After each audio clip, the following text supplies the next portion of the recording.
Buenas tardes a todos, a los que continúan conectándose con nosotros. En esta oportunidad nosotros vamos a estar hablando y tendremos un panel maravilloso acerca del papel de la espiritualidad en uso del alcohol entre las comunidades latinas en prevención, tratamiento y el apoyo para la recuperación.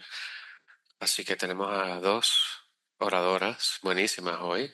Ya mismo las voy a introducir. Mi nombre es Yesenia Sayas Ríos, soy manejador del programa del Centro de Salud de Excelencia Hispano-Latino y me gustaría, para comportamiento de salud, y me gustaría mencionar que vamos a tener interpretación simultánea hoy.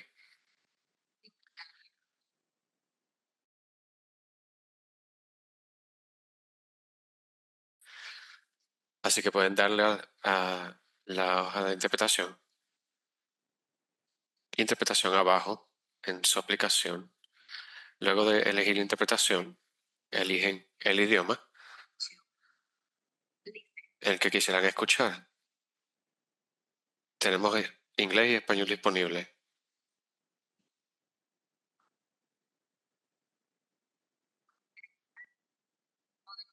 De nuevo, se puede seleccionar el idioma de preferencia, puede ser el español.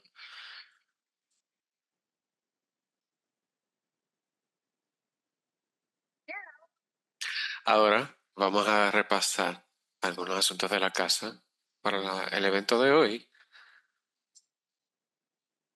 Pues primero, les decimos que este evento se está grabando. Los participantes estarán en mudo y las cámaras apagadas para poder continuar así el webinario. Así que a todos los participantes les pedimos que se aseguren de que sus micrófonos estén cerrados para escuchar bien la presentación de hoy. Si tienen problemas técnicos, es importante que nos dejen saber. Así que por favor, pueden enviar un mensaje a la caja de chat del Centro de Excelencia de Comportamiento de Salud Hispano-Latino.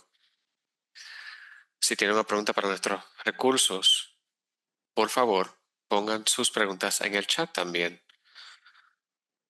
Y tendremos un espacio para preguntas y respuestas después del contenido para compartir estas preguntas e incluirlo todo.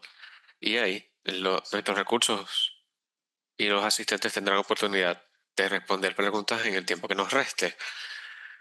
Pueden escribir su pregunta en la caja del chat y darle a enviar. Así podremos ver sus preguntas. También vamos a compartir una copia de la presentación de hoy y, por supuesto, tendremos una evaluación.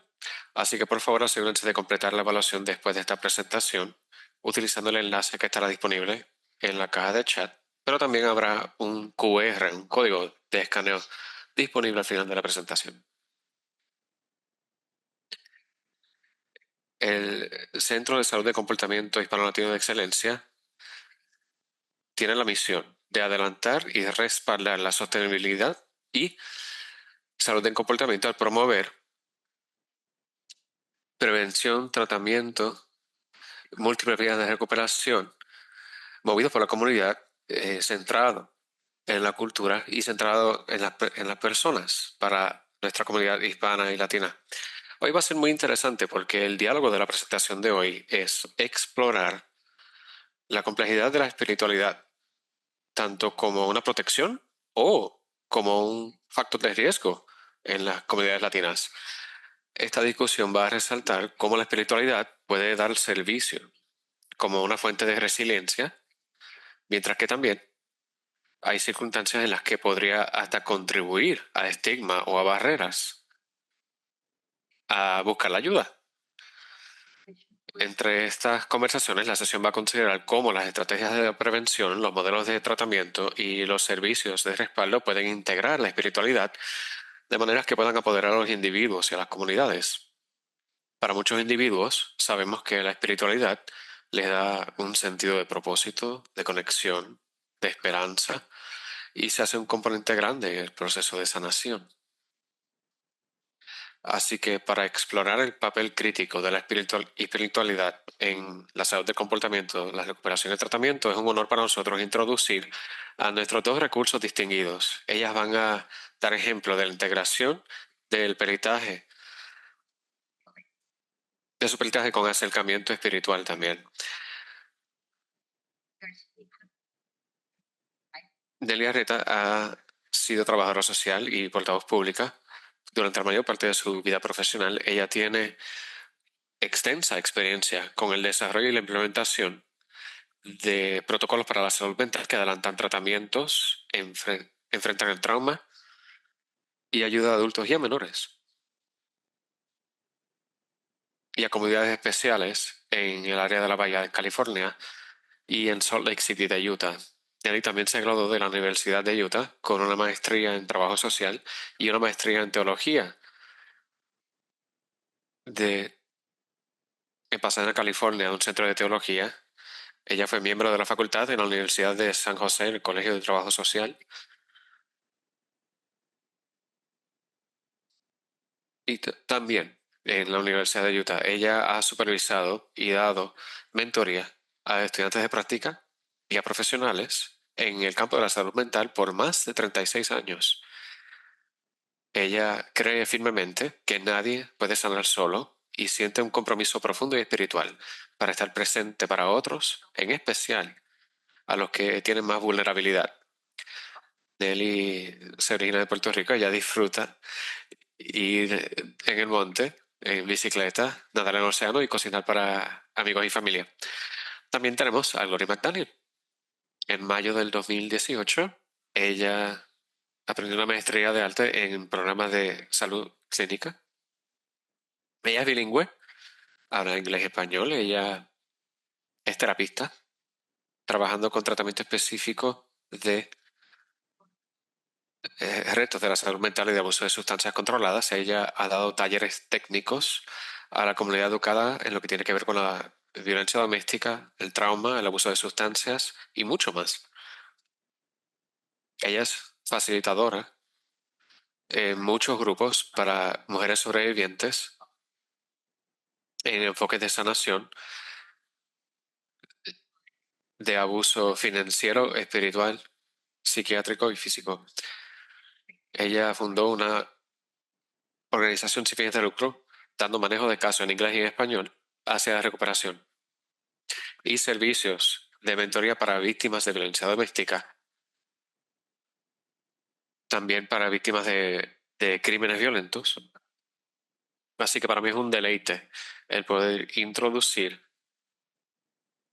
a estas dos profesionales que están muy comprometidas a este tema, muy dentro del campo de la salud del comportamiento. Así que muchas gracias a ambas por estar aquí.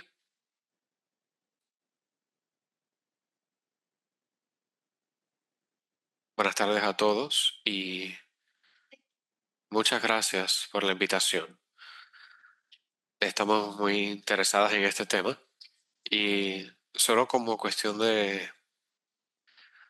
como de comenzar la conversación, me gustaría preguntar o pedir a nuestra audiencia a que piensen en sí mismos y respondan. ¿Se consideran a sí mismos una persona espiritual? ¿Se consideran una persona religiosa? No es que tengan que contestar en el chat, solo es para que vayan pensando en lo que vamos a estar platicando hoy. Buen día, buenas tardes a todos, gracias por la invitación y gracias por tener estas conversaciones. Este tema está muy cerca de mi corazón. Es parte de mi historia de recuperación, habiendo sido creada en una casa muy legalista, muy religiosa, muy espiritual. De hecho, no se podía hablar de abuso de alcohol o de otras sustancias. Todo el enfoque siempre era la religión. Y entonces eh, tuve trauma en esa crianza. Esto me llevó a mí al abuso de sustancias y al alcohol y a trastornos de abuso de sustancias. Llevo 32 años de recuperación, así que para mí es un deleite hablar abiertamente acerca de esto, siendo que la religión es parte de mi historia de recuperación también. Sin ella, yo no estaría aquí hoy. Así que gracias por la oportunidad. Muchas gracias a Nelly y a Glory por introducirse a sí mismas, pero también por hacer que esto que la introducción de este tema sea de la debida importancia. Y ya que tenemos este panel, me gustaría comenzar con la primera pregunta. Para empezar comenzar la información. A veces podemos tener dificultades en distinguir la espiritualidad de la religión o el dogma. ¿Podrían ustedes, por favor, hablar acerca de cómo estas dos cosas, la religión y su estigma, pueden ser distintos? Perdón.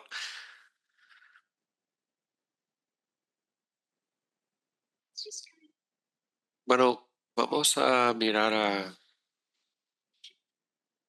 la definición de la religión. Religio religare, según el latín, significa conectarse o atarse, ¿verdad? Eso tiene que ver con la religión. Pero para espiritualidad, les voy a compartir una palabra en griego que es neumatizotita. Esta palabra neuma significa aliento o espíritu. También puede significar el aliento de vida o puede significar un viento, una brisa. ¿Y qué tal tú, Glory? Hemos hablado de esto antes. ¿Qué crees tú? Pues yo creo que la distinción entre espiritualidad puede ser flexible y puede ser personal, mientras que el dogma religioso estricto crea barreras al abrir discusiones acerca de la recuperación y el uso de abuso de sustancias. Así que queremos explorar cómo cada uno tiene su propia versión de espiritualidad o religiosidad. Así que una de nuestras vías de ayudarnos unos a otros, de ayudar a nuestras comunidades y de educar a nuestras comunidades en lo que tiene que ver con estas diferentes vías. Esto también tiene distintas maneras de verse entre la espiritualidad y la religión, porque sabemos que culturalmente tenemos barreras, más de una religión. ¿Cómo ven ustedes esto como un factor importante, como parte de esta primera pregunta? Porque a veces las comunidades, debido a su cultura o lo que aprenden y su crianza, ¿cómo pueden hacer distinción? ¿Cómo pueden identificar cómo este concepto de la espiritualidad o específicamente de religión puede ser diferente, a pesar de que haya cualquier religión o grupo específico?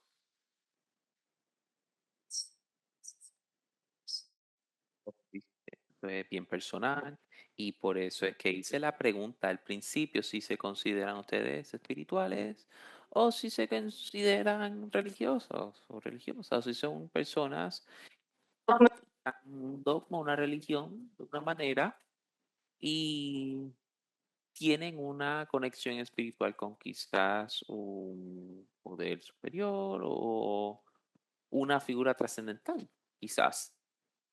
Estoy pensando más sobre esta ilustración. Hubo un sabio que en África le estaba diciendo a sus personas que, a su pueblo, que si estaban solas es como estar, como ser un palo que se puede quebrar fácilmente, pero si intenta de conectar tres palos, es bien difícil para esos tres palos que se rompan si se están atados. Y eso me recuerda más o menos a la manera en que conectamos a otras personas en la comunidad y la importancia de la comunidad. Ahora, de la manera en que las personas se reúnen y cómo es que atan esos palos, ese es el dogma. Así que quizás lo que están sonriendo, estoy sonriendo porque han mencionado 13, y aquí en Cristalidad, en Colorado Springs, y eso es precisamente lo que nosotros hacemos Cuando un participante, un cliente, entra por primera vez a nuestras puertas, están conectados con el que navega los recursos, el manejador de casos. Ese sería el primer palo y esa sería la ayuda de al hacerle la entrada a las personas y los ayuda a hacerle la pregunta, cuáles son los recursos, cuáles son las necesidades y la comunidad necesita que esas necesidades. Y entonces, luego de eso, lo conectamos con lo clínico basado en las necesidades del manejador de caso. El palo número dos sería el aspecto clínico de eso, donde los conectamos con el técnico que lo va a ayudar con sus necesidades. Y el tercer palo sería el acercamiento o el coach de recuperación. Los conectamos con ese coach de recuperación para tener una mentoría personal que los ayuda a navegar sus vías de recuperación. Y esos son los tres palos que nosotros unimos para poder ayudarlos a hacer ese sistema de apoyo que tanto necesitan en su proceso de recuperación. Eso es muy chévere y todos tienen que saber que no hemos hablado de esto anteriormente. Y me encanta la imagen y me encanta lo que haces y en Colorado, eso es fantástico. Eso es maravilloso. Pues basado en el tratamiento y el proceso que ya nos están presentando como parte de esta conversación, voy a pasar ahora a la segunda pregunta y esa es, ¿cómo es que la espiritualidad puede relacionarse al uso del alcohol en los latinos? Eso es una gran pregunta, eso es un gran tema y digo, o sea, saben que podemos hablar de esto por 20.000 horas porque es muy amplio, es un campo muy grande, enorme de referencia y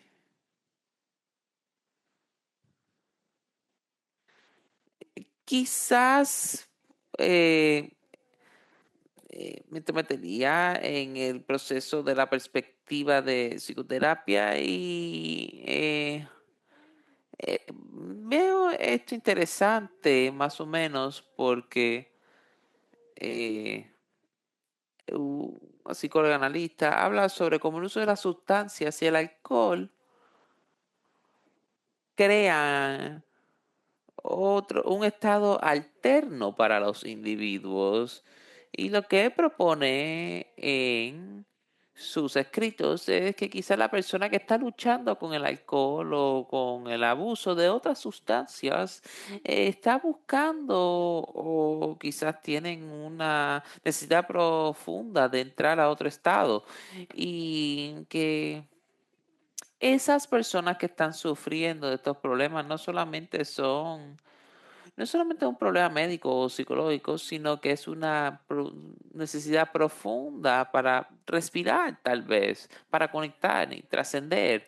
Y que también esas personas están llevando esa carga, esas sombras de sus comunidades que están desconectadas con lo trascendental. La psicología transpersonal es una teoría, ¿verdad? Pero me gusta la manera en que él ve el asunto del estado alterno en el abuso de sustancias, porque si la persona no puede comenzar a soñar, no puede comenzar a respirar, pues quizás la persona pueda recuperarse. ¿Eh? Puede quizás resolver, es un proceso de resolver esta necesidad profunda de trascender a esas conexiones transpersonales, a ese mundo de los sueños, pero ese mundo de los sueños es el mundo espiritual, lo que puede ser un nivel superior, un lugar trascendental fuera de mí. Así que todos necesitamos a veces trascender de nosotros mismos y todos tenemos experiencias en otro estado alterno. Y como he dicho, es un tema amplio, pero quizás la persona que está teniendo dificultades con el alcohol es verdaderamente una persona que necesita trascender y conectar y tener esa experiencia de conexión fuera de sí. Nuevamente me refiero a las comunidades o a la comunidad y me refiero también a la oportunidad de tener una conexión fuera de sí con un poder superior, con Dios, con Alá, con Buda, con quien sea y como sea.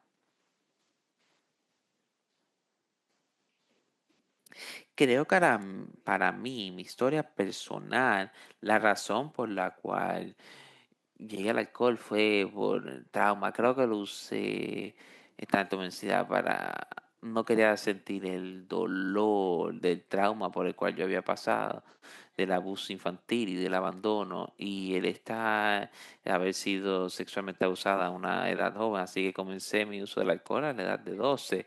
Y a pesar de que viví en un hogar muy espiritual, un hogar muy religioso, nadie tenía idea de que yo estaba usando el alcohol en ese momento. Pero para mí fue más como no quiero sentir, ¿verdad? Es más de la vergüenza de lo que me había ocurrido y pues yo quería entumecer mis sentimientos. Así que no me sentía cómoda compartiendo porque en mi hogar, a pesar de que éramos muy religiosos, no se discutía de manera abierta, que estaba bien el tener estas conversaciones sobre el trauma, sobre el abuso, sobre el uso de sustancias. Crecimos un, en una tradición cultural hispana latina anticuada, donde no teníamos estas conversaciones, donde no hablamos de nada negativo, escondamos todo debajo de la alfombra y simplemente tornamos a Dios y dejamos que Dios se encargue de estas situaciones. Y pues durante mi recuperación, mi viaje a la recuperación, fui de aquellas que dijo que estoy bendecida porque yo fui sanada de mi adicción. Así que no sé lo que es tener eh, estos síntomas eh, de la retirada.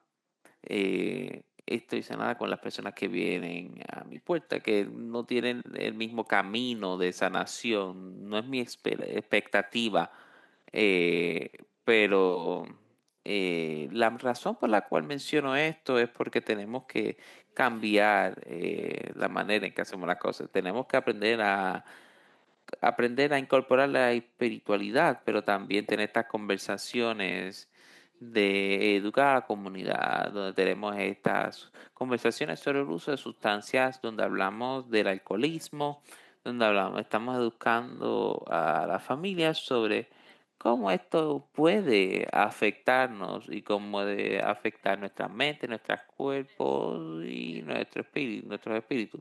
Así que sí, la espiritualidad es bien importante, pero el tener estas conversaciones pienso que es aún más importante, ¿cierto?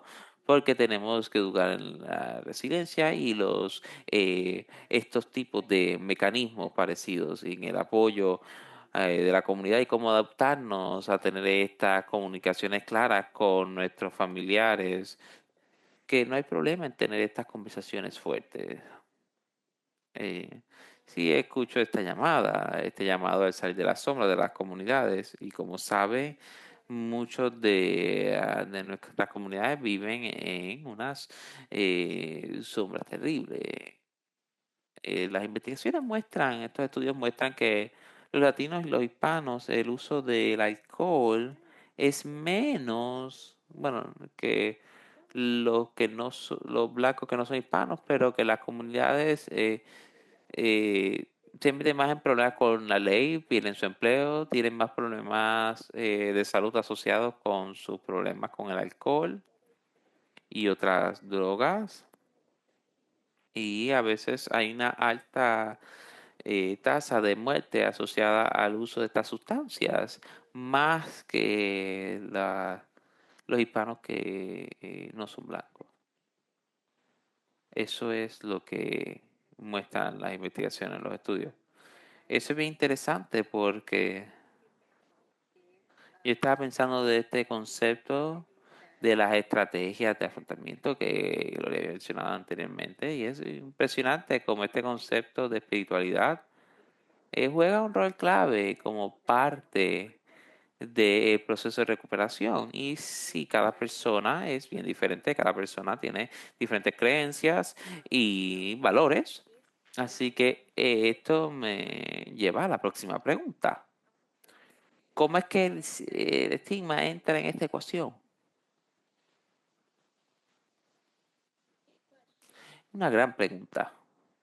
Sí, sí, sí, adelante. No, no, sí, adelante. Primero. el primero.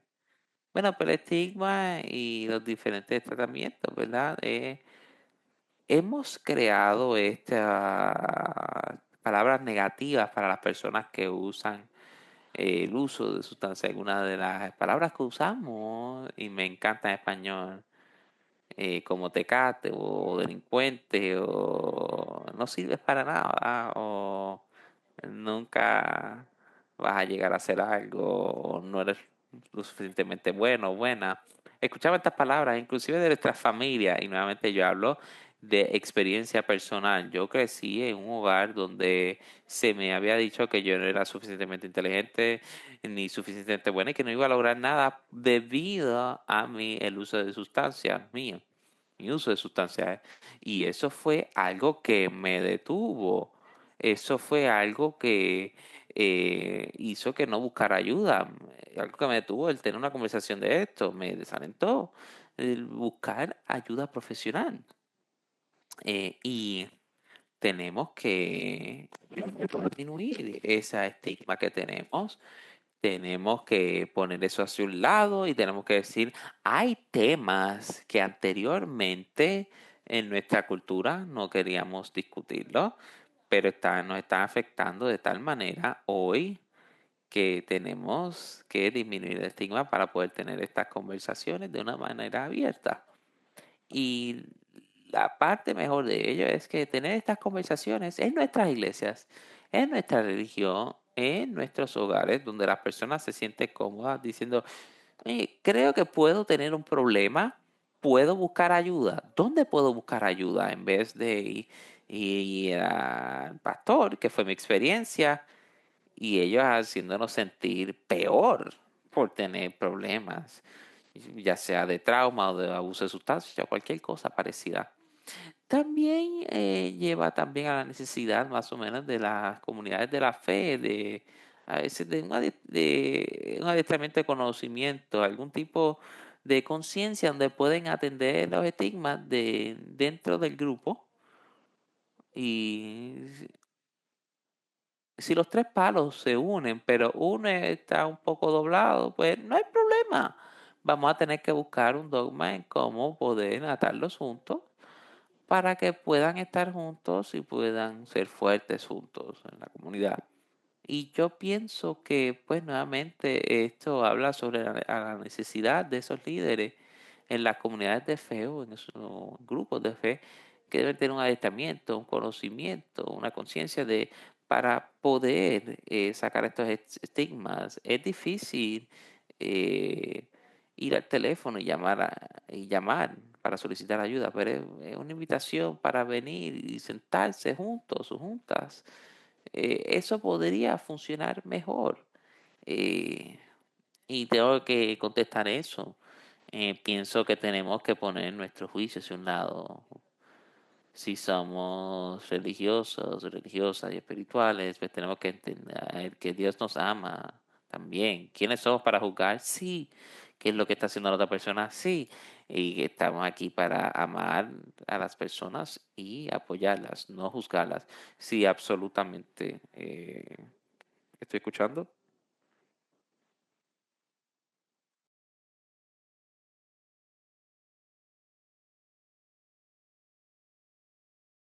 Sí, quería mencionar algunos puntos. Carlos Blaze está diciendo algo muy especial e importante. Cuando algo anda mal en la vida, la espiritualidad desaparece. Lo que aparece entonces es alguien o otra persona que indica que en el fe va a arreglar el problema y no nuestro esfuerzo, perseverancia. Y a veces la gente pues lucha con este sentimiento, pero nadie lo sabe.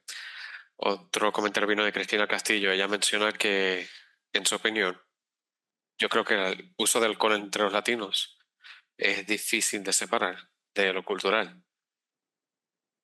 No se nota como un comportamiento por parte de la cultura que está integrada en el trama generacional. Parece aceptable, se normaliza y a menudo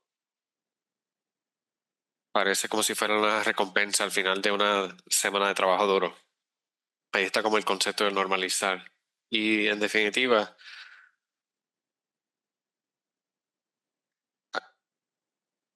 podemos ver el comportamiento del consumo de alcohol, quizás de distintas maneras, quizás según lo cultural o dependiendo del comportamiento que tenemos como cultura. Y eso alinea con el comentario de Cristina. Susan menciona eso mismo, tenemos que entrar hondo. ¿Qué está pasando a la persona? Su vida, que hace que la persona busca su dopamina y se sienta así. Entre los latinos tenemos que entender las creencias de la familia y el nivel de educación sobre el abuso de sustancias y el estigma en el hogar. Este es interesante. Muchas gracias por compartir sus ideas. Pueden seguir compartiendo sus preguntas, creencias y opiniones. Siéntense la confianza de seguir compartiendo en el chat. Mientras, voy a continuar entonces con nuestra próxima pregunta. Y estas son dos preguntas en una en realidad. La primera, me gustaría hacerla. ¿Cómo han visto que la espiritualidad actúe como un factor protector para el consumo de alcohol? Así que vamos aquí a la primera parte de esta pregunta compuesta. Glory, ¿cómo has visto tú la espiritualidad como un factor de protección en el tema del consumo del alcohol? Bueno, a mi creer, la religiosidad y la espiritualidad juegan un papel significativo en los comportamientos de alcohol en nuestra población. Algunos de los factores de protección son la resiliencia, los mecanismos para lidiar. Los estudios indican que la espiritualidad puede dar apoyo emocional, puede dar sentido, significado y propósito, lo cual reduce la probabilidad del consumo de alcohol. También dan apoyos comunitarios y sociales. Nosotros dependemos de comunidades basadas en fe para guía y ánimo. Esto puede llevar a recuperación y desanimar del abuso excesivo del alcohol. Si tenemos modelos adaptados a la cultura y programas que incorporan la espiritualidad en terapia cognitiva del comportamiento, pues se ha demostrado que esto es más prometedor y tiene mejores indicadores en resultados entre la comunidad latina y hispana. Tenemos grupos como Celebrate Recovery, los 12 pasos. Si los tuviésemos corriendo por miembros de comunidad y de iglesia, que pudiese también reafirmar la necesidad y el deseo de hacer cambio de este comportamiento negativo, algo positivo, pues aquí en Cresadia, una de estas preguntas de entrada tiene que ver con la religión y la espiritualidad. Yo me gradué del seminario de Denver por una razón. Yo me gradué de allí porque tenía buena consejería de salud mental clínica, pero yo quería también encontrarme a mí misma en lo que tiene que ver con la religión. Pero la razón por la cual yo menciono que hacemos estas preguntas aquí cuando hacemos la entrada es que si yo tengo un cliente o un participante que me dice, oye, ¿podemos orar en la sesión? Vamos a orar en la sesión, porque se trata del cliente o del participante, no es de mí. Así que la mayoría de los que trabajan aquí, sin que haya sido algo planificado, todos creemos en Dios, todos tenemos nuestras creencias espirituales, así que lo incorporamos en todo lo que hacemos, ¿verdad? Basado en el cliente. Y esa es la parte más importante. Está basado en la necesidad del cliente. No tiene nada que ver con lo que quiere Glory. Tiene todo que ver con lo que el cliente necesita. Así que está enfocado en el cliente, sí. Y solamente hay que explorar con el cliente su Hay algunos cuestionarios que se pueden utilizar para explorar cómo se siente un cliente o cómo percibe su espiritualidad o su envolvimiento con la religión. Y me gusta lo que dijiste acerca de terapia cognitiva, porque en terapia cognitiva, pues, es algo que se adapta culturalmente a la necesidad del cliente y ha demostrado traer buenísimos resultados para el tratamiento de alcoholismo y abuso de sustancias. La investigación no enseña, en realidad, o sea, fue interesante para mí notar esto en investigación. No tenía información muy actualizada acerca de esto, pero no parece haber mucha investigación en lo que tiene que ver con nuestras comunidades hispanolatinas y su respuesta a la espiritualidad y el tratamiento y la prevención de abuso de sustancias o de alcohol. O recuperación, no hay suficiente investigación que se haya hecho. La mayor parte de la investigación demuestra o se hace entre otros grupos. Así que necesitamos investigación. Tenemos que contemplar la autodeterminación de los clientes y su disponibilidad de adaptarse también. Si la persona quiere orar o inclinarse o postrarse en la sesión porque es lo que necesitan hacer para que ellos se puedan integrar con lo que están haciendo, hablando en sentido psicológico, y conectarlo a su necesidad espiritual, pues está bien. La- para nosotros eso es bienvenido. ¿Por qué no? ¿Por qué no? ¿Qué me impide permitir que alguien haga su oración a mitad de sesión o que haga lo que necesite hacer? Decir su declaración o hacer eh, la postura que necesiten.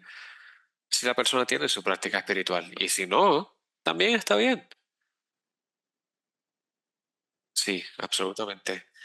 Y hay un comentario de Susan. Ella está compartiendo algo muy especial, pero está también muy alineado con lo que ustedes ambas, Nelly y Glory, han dicho. Ella dice que cuando ella está trabajando en Puerto Rico con gente en la calle, ofreciendo oraciones y consuelo para ayudar a los que están en necesidad, pues para cumplir con sus necesidades espirituales, lo hace para cumplir con la necesidad espiritual que ellos tienen. También lidia con necesidades físicas y manejo de casos, así que ella tiene este papel doble, porque hay muchas personas que tienen necesidades holísticas, necesitan sentirse conectados antes de que les ayude, hay que conectarse con ellos en sentido espiritual. Es como la pirámide, ¿verdad? Es uno de los puntos básicos de suma importancia para cada individuo. Así que gracias, Susan, por compartir esta experiencia, de tu experiencia. También Susan compartió algo muy especial cuando ella estaba creciendo como una católica latina. Y gracias por compartir esto, Susan. Es impresionante. Su familia nunca habló acerca de las dificultades o las dificultades o problemas en su vida. Su padre utilizaba el alcohol para manejar sus cosas y muchos otros eran alcohólicos, pero ella nunca podía hablar del tema. Así que ocurrieron diferentes situaciones en su vida, pero entonces ella comparte que ella pues odiaba el alcohol y sentía que era solamente ella en su mente, pero al relacionarlo con la espiritual, ella logró entender y dejar de ser juiciosa y entender mejor el problema. Así que gracias de nuevo, Susan, por compartir esto. Pero esta es una de las maneras en las que la espiritualidad se ve como un factor protectivo. Y me gustaría solamente ver el otro lado de la pregunta. Ahora, ¿cómo han visto ustedes que la espiritualidad esta vez sea como un factor de riesgo para el consumo de alcohol? Así que veamos el otro lado de la conversación. Yo quiero responder creo que fue Cristina la que habló acerca de la transmisión intergeneracional del trauma. Y en todas nuestras comunidades, todo el mundo aquí tiene a alguien en la familia que ha sufrido con problemas de alcohol o abuso de sustancia. Así que cuando pensamos en la transmisión intergeneracional del trauma, pues el cuarto mandamiento en la religión cristiana, en el dogma cristiano. Y solamente voy a hacer un comentario breve. Quiero hacer este comentario solamente para que les corra en la mente. Y es que hubo uno de mis héroes en el mundo de la psicología es Alice Miller. Ella tiene un libro con el tema El cuerpo nunca miente. Se los recomiendo. Y ella le escribió al Papa, a Pablo II, le envió una carta defendiendo a niños que habían recibido abuso por sus cuidadores o sus padres. Entonces, el cuarto mandamiento en la fe cristiana dice que hay que honrar a su padre y a su madre, a los que le cuidan. Pero ¿y qué tal? ¿Qué tal si estas personas han ocasionado un trauma profundo e increíble y se han destruido la, la vida psicológica del menor o su cuerpo también a veces? Así que ella escribió esta carta larga al Papa pidiendo que el Papa hiciera intervención, que hablase para defender en contra del abuso de menores y para la prevención de abuso de menores y basada en la solicitud de cómo este mandamiento le pide o manda a los niños a honrar, pero es que no se puede honrar. El cuerpo no conoce la moral, el cuerpo conoce lo que se le está haciendo. Bien, así que al pensar en nuestras comunidades y algunas de las fes de las comunidades que han tenido dificultades, pues el abuso sexual, el abuso físico, el abuso psicológico, y todos sabemos históricamente que hay una tendencia en, en maneras humanas de abusar del poder. Así que esto es un riesgo, un factor de riesgo grande en comunidades de fe o en grupos que se reúnen y que utilizan quizá un punto religioso para usar en contra de la prevención, la recuperación o a veces como excusa para usar alcohol. Solo estoy comentando eso también. Gracias por compartirlo. Parte de mi historia también se trata de eso. Así que mi padre era el pastor asociado en una iglesia pentecostal, así que yo era una chica o hija de pastor, o PK por sigla en inglés. No fue sino hasta después que él falleció que yo aprendí que mi padre era un alcohólico y un adicto de heroína antes de haber sido pastor. Así que él se fue de un extremo al otro extremo, en donde esa había sido su vida del pasado. Nosotros nunca habíamos aprendido ni escuchado nada al respecto, pero eso no significa que no tuvo un efecto en nuestra ADN, porque yo creo que si nosotros hubiésemos tenido las conversaciones cuando yo era pequeña, quizá muchas de las cosas que yo experimenté no las hubiese pasado. Pero ese es otro punto aparte. Pero el haberse ido al extremo de la religión llevó a que nosotros no tuviéramos las conversaciones. Así que ese estigma fue una barrera al tratamiento porque no podíamos tener las conversaciones, porque ellos se enfocaron en la culpabilidad y en la vergüenza, especialmente cuando él se enteró de que yo estaba abusando de sustancias y yo estaba usando alcohol. Así que eso para mí pues llevó a un fallo moral de parte mía. Yo no podía buscar ayuda, porque ¿a quién me iba a dirigir? Si mi padre, el pastor, era el que me miraba con desprecio y hacía que yo sintiera vergüenza y culpabilidad. Así que, pues el Diario Americano de Salud Pública en el 2014 encontró que la religión y la estima de religión era una barrera para aceptar tratamiento formal para latinos y para abuso de sustancias. Y una distinción clave se debe hacer entre la espiritualidad personal y la institucional. La anterior, la última, puede tener unos códigos que pueden inhibir conversaciones sobre la adicción, así que en el 2009 pues, la familia sugirió que estos acercamientos de dogma pueden internalizar la autovergüenza, y mientras que la espiritualidad puede fomentar la sanación y el ser comentario para hacer sobre esto, no hay.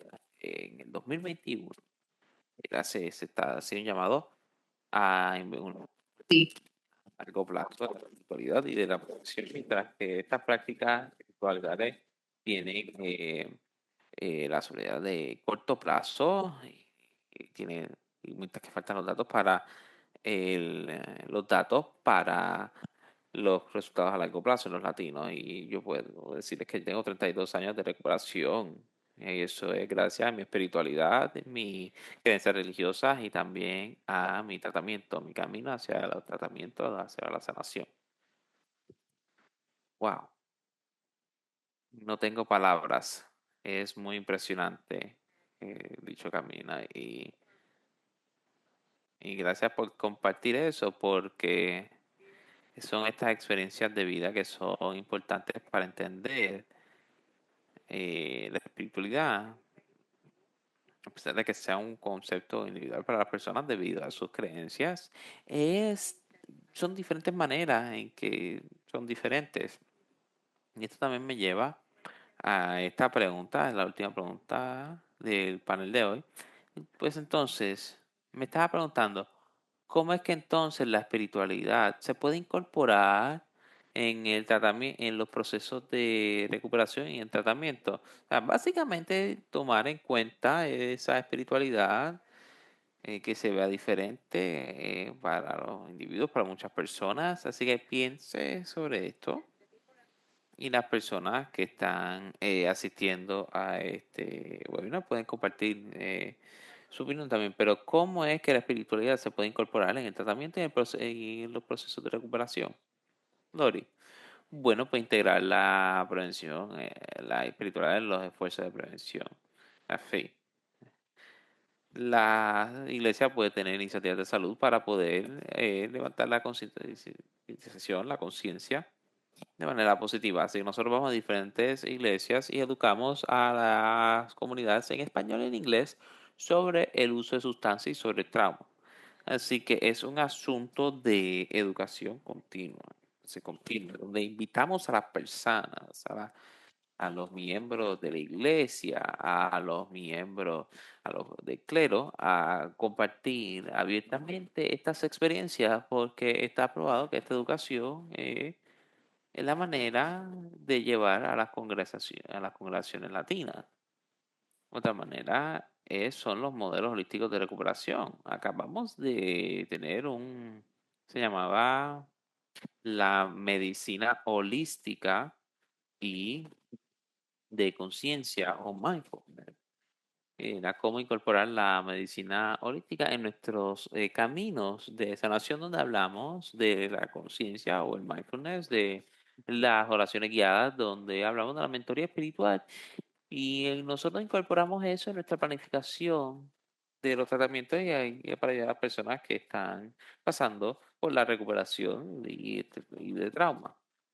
Entonces, reducir el estigma por la educación es se puede afirmar estos valores culturales para reducir el estigma, incluyendo las campañas religiosas que pueden cerrar esas brechas culturales, al igual que con los líderes de la iglesia. Y tenemos que continuar a hacer esto porque mientras más tenemos estas conversaciones de manera abierta, más vamos a poder ayudar a la próxima generación a romper con esta maldición del silencio. Tenemos que romper ese silencio. Eso es tan cierto, estoy de acuerdo con todo eso, es un gran trabajo, es un trabajo continuo. Recientemente fui a mi físico, mi prueba física, y mi doctor me preguntó unas preguntas adicionales y una de las preguntas estaba asociada a mi seguridad de alimentación y también de la eh, violencia doméstica y era la pregunta era si me sentía a salvo en casa y le tomó tanto tiempo, se tomó tanto tiempo educar a la comunidad médica a hacer estas preguntas en las evaluaciones cuando alguien se va a hacer una evaluación de bienestar, ¿por qué no podemos hacer lo mismo en nuestras prácticas, en nuestras iglesias, en nuestras sinagogas, en los lugares de adoración? Las personas se reúnen, donde vemos nuestras vidas en términos de no no de una parte, una pieza, sino que no solamente son la persona con el problema del alcohol, sino que también le gusta hacer estas otras cosas, tiene hijos o hijas, o pinta, o cocina muy bien, y sí, hay violencia en sus relaciones íntimas o con sus padres. Así que el amplificar la evaluación se puede amplificar incluyendo algunas de las preguntas que evalúan donde el cliente se encuentra. No me gustan los cuestionarios, pero hay unos que quizás pueden ser útiles para identificar a los clientes. Y estos son para las prácticas clínicas. Y si les interesa o si tienen algún tipo de conexión con el espíritu y con el mundo espiritual. O una iglesia. Así que la educación y las redes sociales son lugares para crecer en cuanto a esto. Y pues, sí, yo añadiré que tenemos que normalizar las conversaciones, ¿verdad? Dejemos de hacer de esto como un gran asunto y vamos a normalizarlo. Si tenemos esta conversación de manera regular, pues se puede ser algo normal, una parte normal de nuestro vocabulario. Tenemos que hacer que los miembros de la familia participen, incluir a toda la familia cuando tengamos estas conversaciones. Uno de los programas que tenemos aquí se llama CRAFT y es la ejecución de la comunidad en cómo participar con un miembro de la familia cuando está bajo la influencia de alguna sustancia del alcohol. Así que educamos a la comunidad de cómo trabajar con los familiares y tenemos que defender a las personas, tenemos que defender a los representantes y con la iglesia y también con esa defensa y tenemos que aprender también cómo continuar a empoderar a cada participante que llega a nuestras puertas. Exactamente eso es. eh, Cuando pienso sobre eso,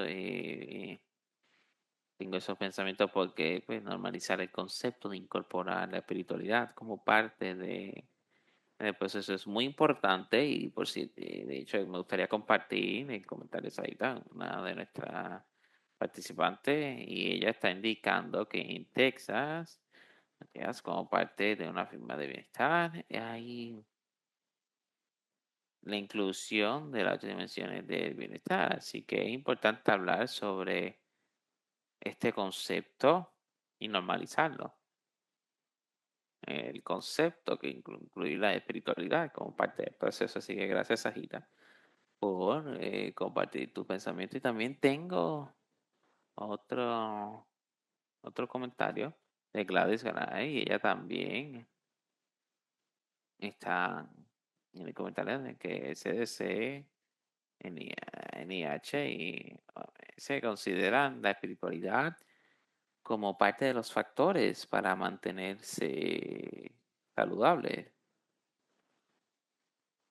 factores básicos para mantenerse saludable. Así que sí es un tema muy grande que podemos poder trabajar en este ambiente, pero es importante reconocer que también, que más que normalizar y continuar a integrar a la iglesia y a la comunidad al proceso, ver las personas, escuchar a las personas y estar más compasiva en el proceso es clave, una parte clave. Y sí, tenemos que continuar esta conversación en diferentes momentos. Así que hay otro comentario de Verónica Ibarra. Ella piensa que la epidemia de los opios ha forzado a los latinos a normalizar la discusión en cuanto al desorden o al trastorno del uso de sustancias. Y dice que este es el comienzo. Sí que entiendo y entiendo lo que dice Verónica. Muy bien, vamos entonces a diferentes preguntas de la audiencia. ¿Hay otras preguntas o pensamientos que les gustaría compartir en el chat? Por favor, siéntase en libertad de continuar. El compartir sus preguntas. Ay, sí, la encontré. Mitza, Está buscando el nombre del libro y del autor, autora que has mencionado, que mencionó sobre, creo que fue, que Lenny mencionó anteriormente, Glory. Ujú. Están buscando el libro, el autor del libro. El cuerpo nunca miente, Body Never Lies. Pero lea cualquier cosa que tenga que ver con Alice Miller. Ya no está en este planeta, pero aún sigue conmigo en el espíritu porque impactó fuertemente mi práctica y también habla sobre los clínicos, los terapeutas o los consejeros y los sustentadores para poder iluminarse cuando se siente con la persona y usted está más o menos acompañada a la persona en ese proceso de sanación, en ese camino. No le está diciendo a las personas qué hacer, pero les está más o menos del lado de las personas, en su lado. Y recuerden que nadie se sana solo, solo. No puede estar hablando aquí solo así. No pudiera haber hecho todo para hacer la terapia, el apoyo, grupos de apoyo, todo ese tipo de cosas. Y todos lidiamos con el estrés de las minorías y si es una mujer o una persona de color, si es latina, latino, hispano, hispana, si no habla inglés de manera fluida, si vive en un mundo donde muchas personas tienen recursos, pero sus recursos son limitados y tiene problemas médicos, problemas con la movilidad, personas en el hogar que está cuidando, eh, padres solteros, madres solteras, está en el espectro de la minoría, está en un lugar de ventaja. Y veo que parte de nuestro trabajo como la voz para quienes están más desplazados o no tienen tantas ventajas. ¿Ya? Excelente, muchas gracias por compartir toda esta información, sus experiencias de vida a las personas, la audiencia. Muchas gracias por compartir también sus experiencias. Gracias, Nelly, gracias, Glory, por toda esta información importante. Y absolutamente vamos a tener una segunda parte de esta conversación porque sabemos que esto es muy importante, continuar a explorar cómo la espiritualidad se continúa en tener un aspecto importante del proceso de recuperación. Así que sí, vamos a estar coordinando una segunda parte, así que manténganse sintonizados, sintonizadas, porque vamos a invitar a personas clave, representantes de la comunidad espiritual, así que vamos a estar enfocándonos en la influencia basada en la fe, fundamental en la fe, con los líderes espirituales. Así que esta parte va a ser con el rol específico de la persona que es un líder, que es líder espiritualmente, el liderazgo espiritual, es a lo que me refiero. Así que continuamos con nuestro próximo evento, así que vamos a estar promoviendo esta segunda parte pronto, muy pronto. Y por supuesto, muchas gracias a todas las personas que vinieron aquí. Vamos a estar contentas si por la evaluación del evento, si van a ver el código QR en la pantalla. Y esto nos da los resultados, como saben, de como parte de nuestro trabajo. Y continuamos a hacer este evento especial y tan importante. Así que muchas gracias por completar esta evaluación. Este es el paso antes de que podamos enviarle el certificado de participación. Así que vamos a estar continuando esta conversación. Gracias, gracias.